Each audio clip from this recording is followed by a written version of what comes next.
So we're going to be soldering connectors on these extension of these here, 6.5mm bullets, and these are going to be our extensions from ESC down to the motor. Now the motor comes with males already on, the majority of them do. When you get up to the large scale, they're normally 6.5mm as well. So your options are you either desolder that off your motor and connect these cables together, which I wouldn't necessarily recommend because you might avoid the warranty on your motor. I've seen some people solder directly into the motor, also wouldn't recommend that.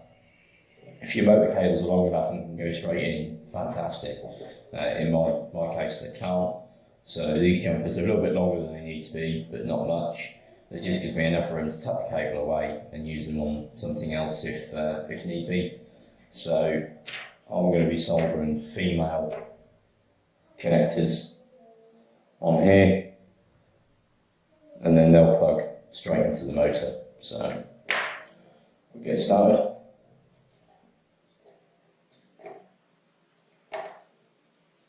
So I've got my helping hands to help hold that. The first thing I'm going to do is tin the cable, check the length. So happy with that. Tinning cables, thin cables nice and easy, thicker cable a little bit harder. If you want fresh solder on the end of your soldering iron, apply your temperature. Apply the solder iron to the cable, add a little bit more soldering, and then it's just a case of waiting for it to heat up. Heats up the solder, and that will melt in nicely. It just fills all the braces. Then come to the connector, heat up the connector a little bit.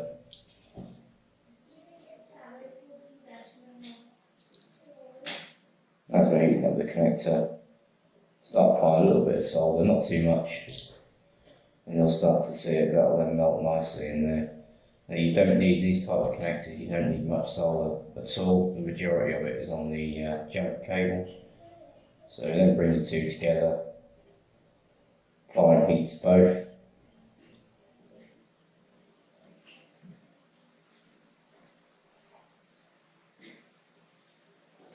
A little bit more.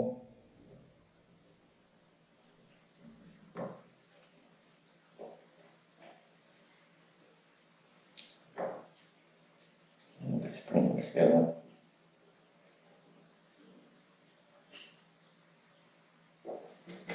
Let it cool for a few seconds before you try to move it, give the solder a chance to go off. Then you should end up with a nice solid joint.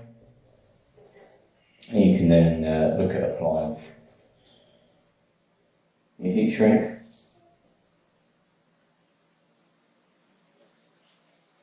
So it's important to remember that when you're doing the females, you cover the entire bullet. So with the males, you leave the end exposed that's going in. With the females,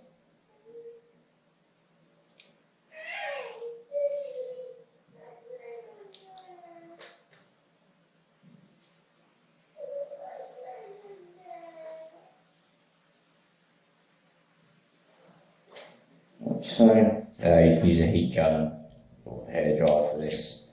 I've used a lighter for the last 25 years, so I'm a bit stuck in my ways. And that's that done. Now personally, when I'm connecting them together in a big car that I'm chucking off road, once they're actually plugged into the motor, like so, I won't push them away because I won't pull them apart again. But you end up with a little silver joint, a little bit of metal shanks and where the joint is. If it's something that's going to be together pretty much permanently, that's not a problem. I'll then slot the side heat shrink over the entirety of the joint and shrink that down so there's no risk of anything coming into contact with anything else. So do the other two now.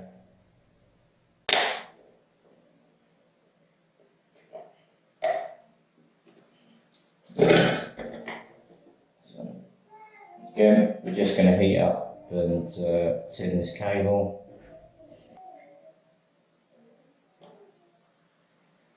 Okay, and then we're going to do the same on this female connector.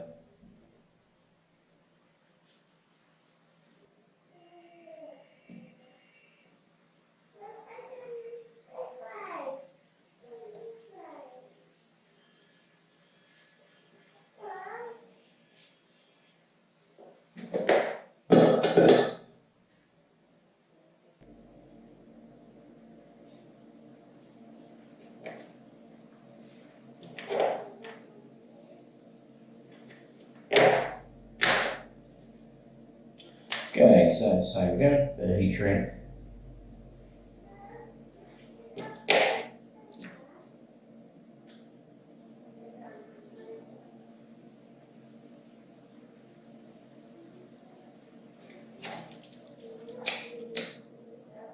You get different ratio heat shrinks. Now this is the stuff that came with my ESC, but you get normally 2:1 is quite common. You also get a 3:1 ratio heat shrink. So if it's 3mm, it's 3:1, it'll shrink down to 1mm.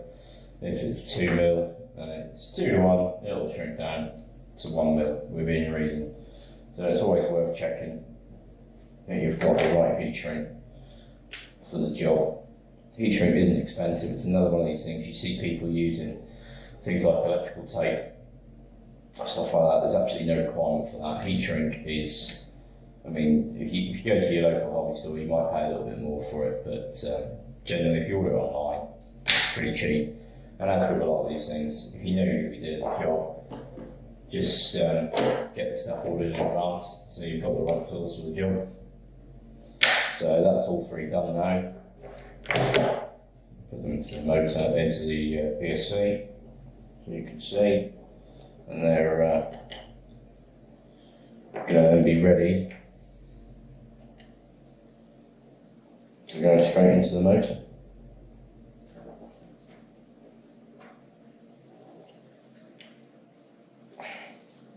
Like so. And they're nice, neat, tidy, and they tuck away, they work out well. Another thing to remember is when you're plugging your motor in, using ABC, the rotation, just make sure that you're plugging in your motor polarity correctly, with, especially with brushless motors. Hope that's helpful.